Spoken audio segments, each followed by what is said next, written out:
ఈరోజు వ్లాగ్ ఏంటంటే ఆంధ్రప్రదేశ్ గవర్నమెంట్ వారు 1000 రూపాయలకే స్థిరాస్తి రిజిస్ట్రేషన్ చెప్పి ఒక జీవో వచ్చింది. ఇది ఇప్పుడు రావడం కాదు, ఒక 15 to 20 డేస్ బ్యాకే వచ్చింది.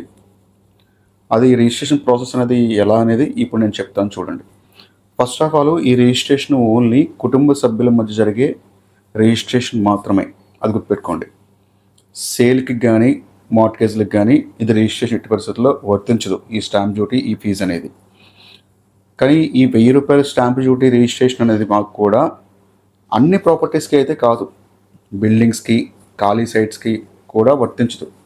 ఓన్లీ ఏదైతే మనకి భూములు అయితే ఉంటాయో, అర్థమైందా, వారసత్వంగా వచ్చే భూములు ఏవైతే స్థిరాస్తుల కింద పూర్వార్జితపు ఆస్తులు, అంటే పూర్వార్జితపు ఆస్తులు అంటే ఈ యాన్సెస్ట్రల్ ప్రాపర్టీస్ అనేవి పూర్వీకులు ఉంటాయి.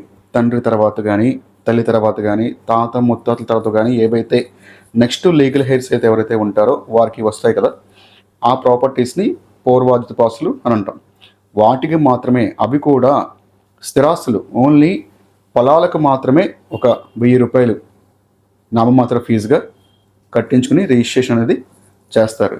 అలా దానికి కావాల్సిన డాక్యుమెంట్స్ ఏంటి? ఎవరి పేరు మీద పూర్వీకులు ఎవరైతే ఉన్నారో వాళ్ళు చనిపోయి ఉండాలి. లైవ్లో ఉంటే ఇది పనిచేయదు, ముందుగా చెప్తున్నా. పూర్వీకులు చనిపోయి ఉండాలి. చనిపోయి ఉన్నప్పుడు వాళ్ళ డెత్ సర్టిఫికేట్ కావాలి. అలాగే ఆయన కుటుంబ సభ్యునికి ఉండే ఫ్యామిలీ మెంబర్స్, తల్లి కానవచ్చు, తండ్రి అవ్వచ్చు, పిల్లలు, ఇంకెవరైతే బ్యాలెన్స్ ఉంటారో వాళ్ళందరూ కూడా ఫ్యామిలీ మెంబర్స్. ఆ ఫ్యామిలీ మెంబర్ సర్టిఫికేట్ తీసుకురావాలి. ప్రాపర్టీ డాక్యుమెంట్స్ ఉండాలి. వెబ్లాండ్లో కూడా వాళ్ళ పేరు మీద నమోదై ఉండాలి. ఈ విధంగా అన్నీ సబ్మిట్ చేస్తే రిజిస్ట్రేషన్ అనేది కంప్లీట్ అవుతుంది.